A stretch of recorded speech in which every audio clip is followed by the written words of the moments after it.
sunnahku, kata Nabi, faqad ahabbani, sungguh dia mencintai aku. Wa man ahabbani, dan siapa yang mencintaiku, kana ma'i fil jannah, bersama denganku di dalam syurga. Mau masuk surga enggak? Coba pengen lihat yang mau masuk surga, angkat tangan Pak, yang mau masuk surga. Ada yang angkat tangan itu pada cerita. Semoga yang angkat tangan masuk surga semua, amin. Dan yang enggak angkat tangan masuk surga juga, kasihan. Kasihan Pak, enggak ada yang ngerti yang mungkin. Ya. Man tamassaka bi sunnati, siapa yang berpegang teguh dengan sunnahku, kata Nabi, inda fasadi ummati, di tengah rusaknya umatku, falahu ajru mi'ati syahid, buat mereka pahala 100 orang mati syahid. Gak mudah Pak hari ini memakai sunnah ini Pak, diketawain orang, diejek-ejek orang. Ya kan saya bilang dari awal tadi. Tapi kalau cinta sudah menggebu-gebu Pak, tak peduli dengan penilaian orang. Seperti Majnun mencintai Laila. Pernah nonton filmnya? Dan nonton filmnya? Baca kitabnya Laila Majnun. Itu Pak, Ois itu mencintai Laila tergila-gila sampai satu kampung, satu kota mengatakan dia Majnun. Hai Ois, kamu ini gila sudah. Tiap sebentar Laila, Laila, Laila. Orang berzikir la ilaha illallah. Si Majnun zikirnya apa? Laila, Laila, Laila. Gila dia. Dia masuk ke kotanya Laila. Lalu dia mencium setiap dinding, jengkal dinding di kotanya Laila itu. Lalu orang-orang berteriak mengatakan, "Hei Majnun, apa yang kau lakukan? Kenapa kau mencium dinding-dinding itu?" Apa jawaban dia? Bukan kecintaanku kepada kota ini yang menggetarkan hati, tapi kekasihku Laila tinggal di kota ini. Dia pernah mencintai seekor anjing hitam. Disayang sama si Qais. Orang bertanya, kenapa kau sayang sekali sama anjing ini?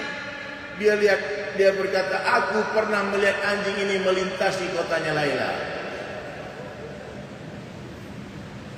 Kalau orang mencintai seseorang, maka sudah menjadi ketetapan dalam bercinta.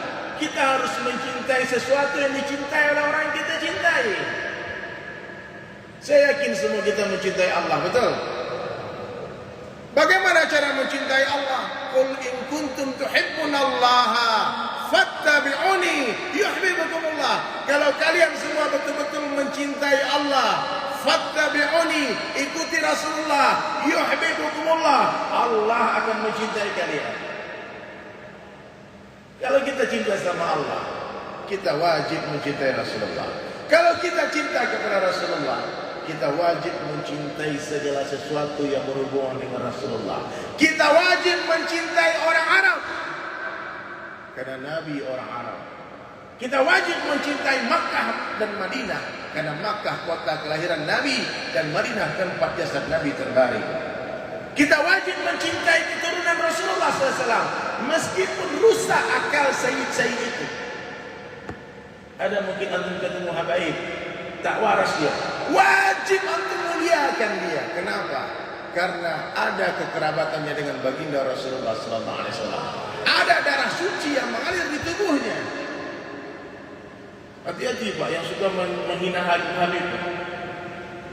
Kita suka nggak suka saja, tapi tetap dimuliakan. Apanya yang kita muliakan? Kekerabatan mereka dengan baginda Rasulullah SAW. Dan kita wajib mencintai umatnya Rasulullah SAW. Karena tak ada yang lebih Nabi cintai di dunia melebihi umatnya. Bahkan di akhir hayatnya Nabi SAW, Nabi tak katakan anakku, anakku, istriku, istriku, sahabatku, sahabatku. Tapi Nabi mengatakan, ya Rabbi ummati, ummati, ummati, umatku, umatku, umatku. Hari ini umat Nabi, Pak, Bu, teman-teman, open your eyes, buka matamu. Di luar masjid ini berjuta manusia gelisah hidup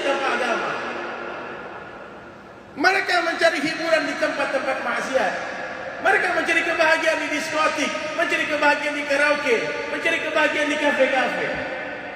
Jangan benci mereka, datangi mereka dengan kasih sayang, ajak kepada Allah. Saya mengenal Islam bukan di Makkah Madinah, saya mengenal Islam di tempat hiburan malam di Pantai Kuta di Bali. Ini teman-teman jamaah tabligh datang menjemput saya, tak diundang, tak pergi pun tak diantar. 22 tahun lalu Pak Wagub. Itu kejadiannya. Maka saya tak pernah membenci para pelaku maksiat, karena dulu pun saya pernah seperti itu. Kalau hari ini para pelaku maksiat bertaubat nanti malam, menangis satu tetes air mata orang yang bertaubat akan padamkan api neraka jahanam seluas samudra. Antum lagi soleh-soleh sekarang, ada jaminan mati dalam pikiran soleh? Ya. Maka jangan pernah sekalipun merasa sama dengan orang lain, apalagi merasa lebih baik dari orang lain. Contoh saya Pak Wagub, kalau setiap datang ke kota-kota, saya selalu datang biasanya ke LP, ke penjara-penjara. Karena di dalam penjara banyak orang-orang terzalimi, betul? Di penjara itu bukan penjahat semua. Justru saya lihat di luar penjara lebih banyak penjahatnya ketimbang di dalam. Iya betul Pak. Wali-wali Allah ada di sana, ulama-ulama banyak di sana. Saya datang ke sana, minta doa, melihat bagaimana Allah membahagiakan manusia di mana saja. Bagi orang beriman penjara itu seperti taman surga, Pak, nggak ada artinya. Bagi orang beriman api. Nabi Ibrahim dibakar dalam api. Apa katanya? Saat terindah dalam hidupku ketika aku dibakar. Jadi kalau ada iman aman. Kemudian kemana lagi? Saya datang ke kafe-kafe. Nanti habis ini insya Allah saya dengan Pak Wagub akan nongkrong di satu tempat kafe, kumpul anak-anak muda Pontianak nanti. Ya. Kebetulan sahabat saya buka kafe di sini Pak, orang Pontianak, namanya Bang Along. Bang Along ini buka kafe di Jakarta, ramai. Kemudian dibuka di Pontianak, lebih ramai lagi katanya. Terus saya telepon dia, Bang, aku lagi di kotamu di Pontianak, boleh aku mampir? Datanglah saya. Nah, nanti insya Allah kita silaturahmi di sana. Ini bukan promosi kafe ya. Nanti antum malah ke sana terus tiap hari, bukan itu. Nah, nanti kita ke sana membawa cahaya. Cahaya yang redup di tengah kegelapan sangat berarti. Ya, cahaya yang redup di tengah kegelapan sangat berarti. Hai orang-orang soleh, wahai ustaz-ustaz, para ulama, jangan benci para pendosa. Rangkul, jangan dipukul. Sayangi mereka. Berapa banyak kita lihat dulu para wali Allah mendekati para pejudi dengan cara bergaul dengan mereka. Iya, pernah dengar cerita itu? Islam itu tersebar di Minangkabau. Itu berapa orang ulama besar ikut dulu Pak mengadu ayam. Jangan nonton tiru ya. Jangan nanti adu ayamnya disebutkan gitu. Untuk mendekati para pejudi. Kemudian hadirin mulia, setiap diadu ayam ustaz ini menang terus, ayam syekh ini menang terus, sampai orang-orang bertanya, bagaimana cara supaya ayam saya menang juga? Kau harus sholat 5 waktu di masjid. Akhirnya dia ke masjid Pak, biar ayamnya menang. Ya, dia sholat di masjid, akhirnya Allah beri hidayah. Dia tinggalkan perjudian itu. Maka ada dalam Islam yang namanya hikmah. Hikmah ini lebih tinggi dari syariat. Nah, ini pengajian orang-orang tua kita Pak, tasawuf. Ini hati-hati Pak menyampaikan di majelis umum. Nanti orang pikir kita gila. Nabi Khidir alaihissalam itu gurunya Nabi Musa alaihissalam.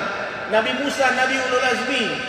Tapi Nabi Khidir katakan kepada Nabi Musa, hai Musa, kau tak akan mampu ikut dengan aku, tak akan bersabar berjalan bersamaku.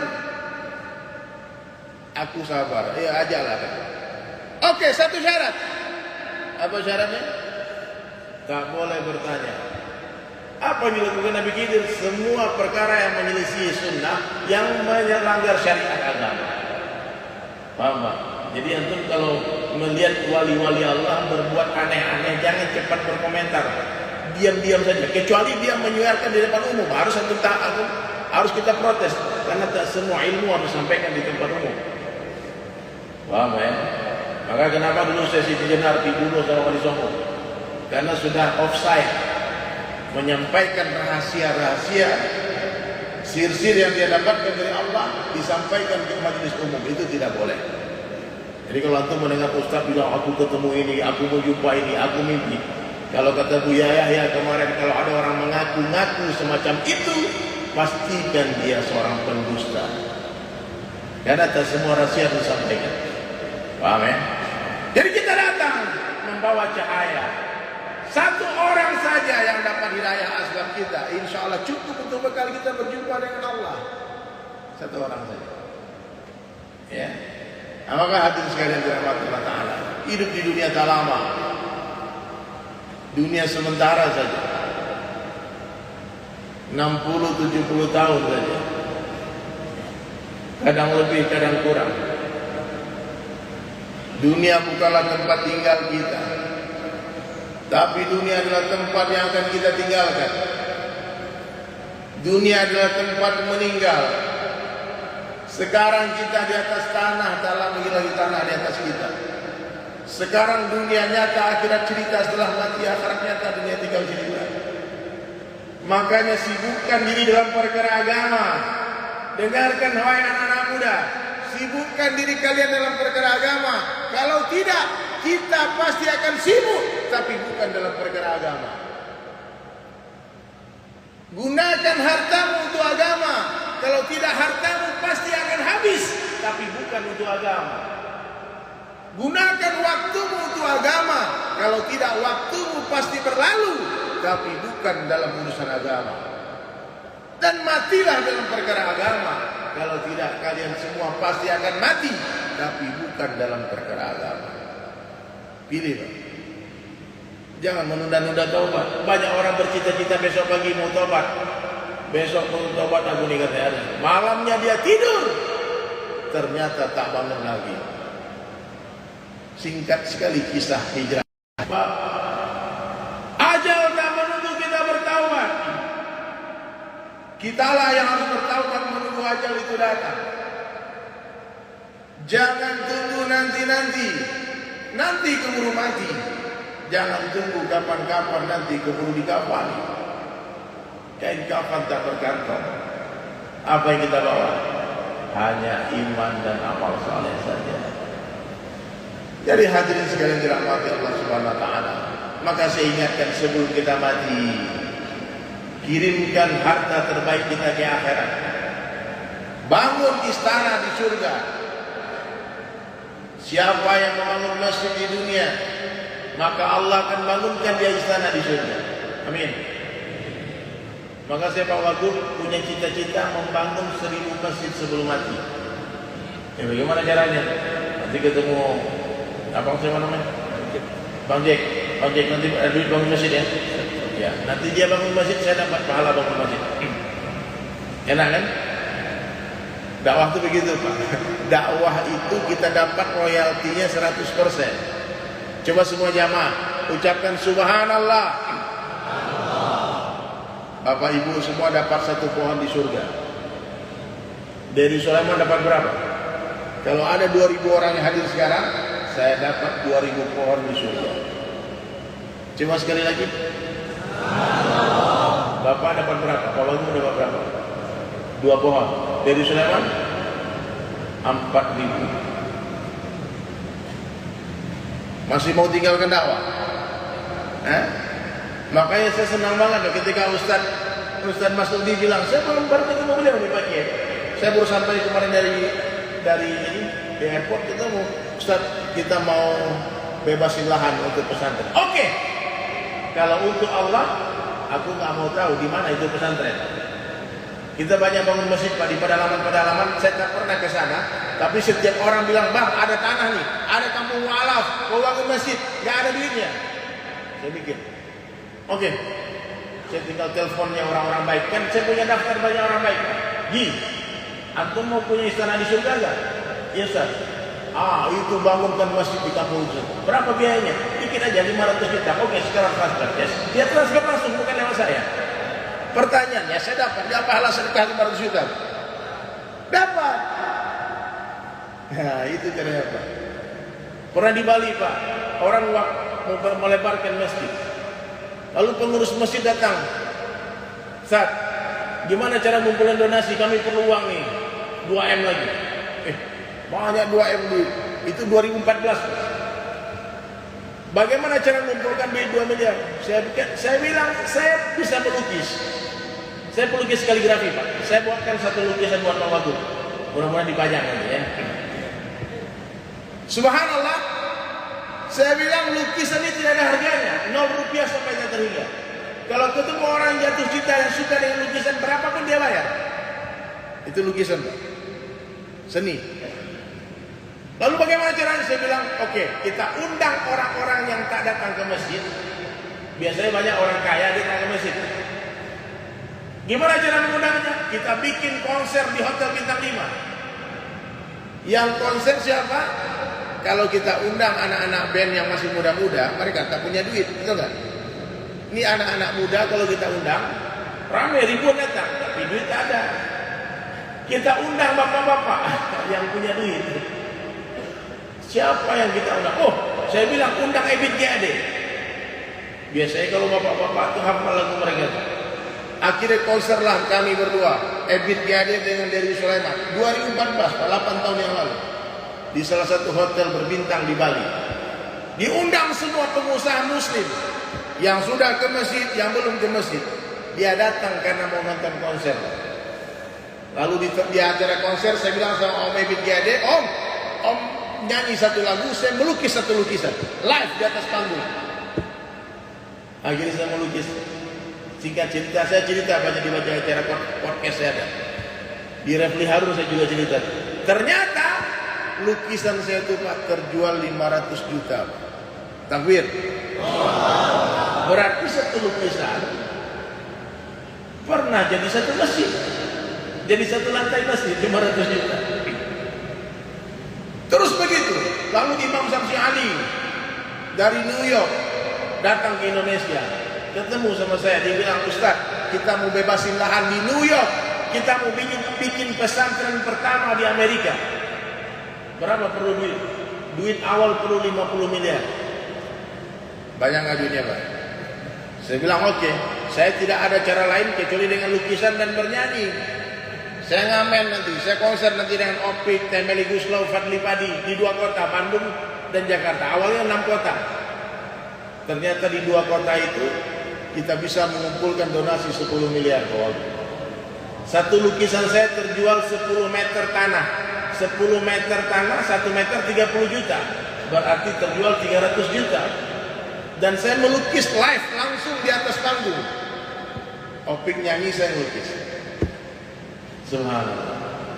Maka setelah hari itu Pak, setiap ada masjid yang dibangun, pesantren yang dibangun, saya katakan kepada umat, Dery Sulaiman bukan orang kaya, tak punya harta, tak punya duit. Saya punya karya.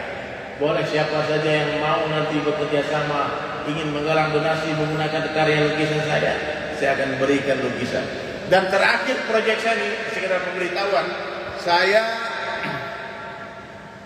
beberapa bulan yang lalu diundang pergi ke Sumatera Barat, kampung kelahiran saya. Ada acara khutbah hari raya Idul Adha, berarti sudah 10 bulan yang lalu ya. Ternyata sampai di Palembang ada pengumuman dari Pak Jokowi, PPKM darurat. Ingat nggak? Ada pengumuman dari Menteri Agama, tidak boleh sholat di tempat umum, rame-rame. Akhirnya panitia pun membatalkan acara. Saya sudah sampai Palembang. Saya tidak punya keluarga dekat di Palembang, tak punya teman yang banyak. Cuma ada teman sekolah saya satu. Akhirnya saya bilang saya silaturahmi ke teman saja.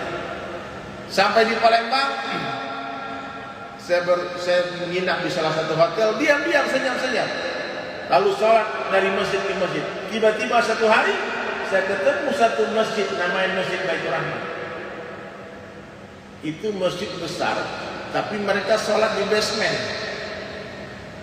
Lalu selesai sholat, tiba-tiba itu pengurus masjid minta tolong nanti kalau masjid kami selesai, boleh nggak Ustaz bikinkan kaligrafi di kubah masjid?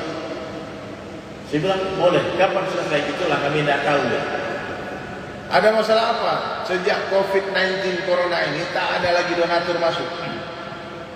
Hah? Dan pengurusnya tua-tua, pada tahu cara ngalah nasi.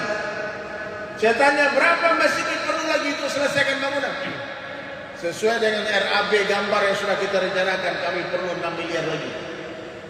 Masjid gede 4 lantai. Saya bilang 6 miliar. Lukisan saya 1.500 juta, berarti perlu 12 lukisan saja. Tapi siapa yang mau beli lukisan 500 juta di zaman pandemi? Saya bilang sama dia, baru saja tahun lalu saya dapat penghargaan dari MURI sebagai pelukis kaligrafi tercepat di Indonesia. Karena saya melukis 100 Asmaul Husna dalam waktu 3,5 jam. Besar. 100 lukisan 3,5 jam. Dari kanvas kosong sampai selesai. Live di TV. Satu lukisan dijual 10 juta. Dan itu hasil penjualan lukisan diberikan ke pesantren Askar Kauniyah Ustaz Bobi Herwibo. Ya, saya pun tak lihat ke pesantren di mana, di Jambi mau dibangun. Oke. Berarti dalam waktu 3,5 jam kita kumpulkan donasi 1 miliar. Asbab lukisan. Lalu saya bilang sama Pak Najib pengurus masjid, kalau perlu 6 miliar, berarti perlu 600 lukisan kali 10 juta. Buka-buka Al-Quran, ternyata Al-Quran itu 600 lembar halaman. Dan saya diajak ke satu pesantren di Palembang, ada Al-Quran Al-Akbar, ukiran Quran di atas kayu. Pernah lihat? Itu terbesar di dunia. Itu Pak Kiai Sofan itu mengukir Al-Quran di atas kayu dalam waktu 8 tahun belum selesai. Saya bilang, kalau ini Pak Kiai bisa mengukir Al-Quran di atas kayu, kenapa saya tidak bisa melukis Al-Quran di atas kanvas?